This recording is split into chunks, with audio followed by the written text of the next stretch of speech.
घनसोळी sector 21 node जो घनसोळी गावाला लागूनच आहे, मोनिकाताई आणि लक्ष्मणजी यांच्या माध्यमातून आम्ही आज सोसायटी परिसरातील सेक्टर 21 मधल्या बऱ्याच सोसायट्यांचे कोण सेक्रेटरी आहेत, कोण चेअरमन आहेत, निवडणुकीपूर्वी आम्ही त्यांना शब्द दिला होता की निवडणूक झाल्यावरती आम्ही आपल्या इथे येऊ प्रत्यक्षामध्ये आणि आपल्या सर्वांच्या समस्या, त्याच्यामध्ये महानगरपालिकेची समस्या असेल, सिडकोची समस्या आहे, MSEB ची समस्या आहे, पोलीस आहे, अशा विविध लोकांच्या समस्या ऐकून घेऊन त्याच्यावरती निवारण करण्यासाठी आज आम्ही इथे आलो.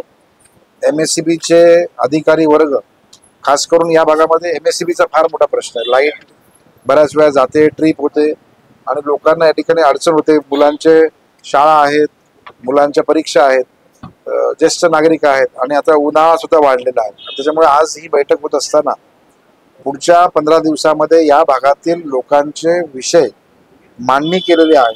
त्याला किती रुपये खर्च येणार आहे, इथे सबस्टेशन आहे त्याचं अजून चार्जिंग बाकी आहे, इकडे केबल अंडरग्राऊंड करण्याचं काम बाकी आहे, DPचं काम करण्याचं काम अजून बाकी आहे, काही सबस्टेशन्स मधला जो सेमी कंडक्टर्स आहेत त्यांचा विषय अजून बाकी आहे, त्याच पद्धतीनं ट्रान्सफॉर्मर काही भागामध्ये शिफ्टिंग करायचे आहेत. अशा विविध MSEBच्या संदर्भामध्ये आज बैठक झाली, सकारात्मक बैठक झाली. MSEBला आम्ही अजून 15 दिवसामध्ये त्यांनी सांगितले की आम्ही याचा एक व्यवस्थित आराखडा तयार करतो आणि इथल्या सर्व चेअरमॅन सेक्रेटरी यांच्याबरोबर पुन्हा एक बैठक होईल.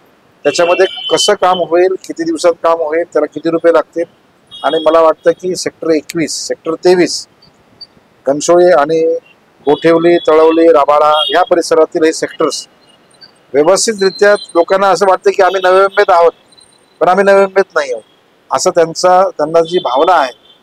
आता या भागातून लोकांनी पुन्हा नाईक साहेबांना मोठ्या प्रेमानं आणि एक आपली कर्तव्य पार पाडून आमदार केलं. माननीय मुख्यमंत्री देवेंद्र फडणवीस साहेबांनी नाईक साहेबांना मंत्री केल्यामुळे आमची जबाबदारी वाढली आणि म्हणून दिलेला शब्द पूर्ण करण्याच्या दृष्टिकोनातून आम्ही आज इथे आलो आणि आम्ही लोकांना, जनतेला पुन्हा सांगतो की पुन्हा 15 दिवसातून येऊन हा विषय आम्ही समाप्त करू आणि इथल्या लोकांच्या समस्या, आणि हे काय आज आलो म्हणजे शेवट नाही, आम्ही वारंवार जेव्हा जेव्हा लोक सांगतील तेव्हा आम्ही इथे येणार.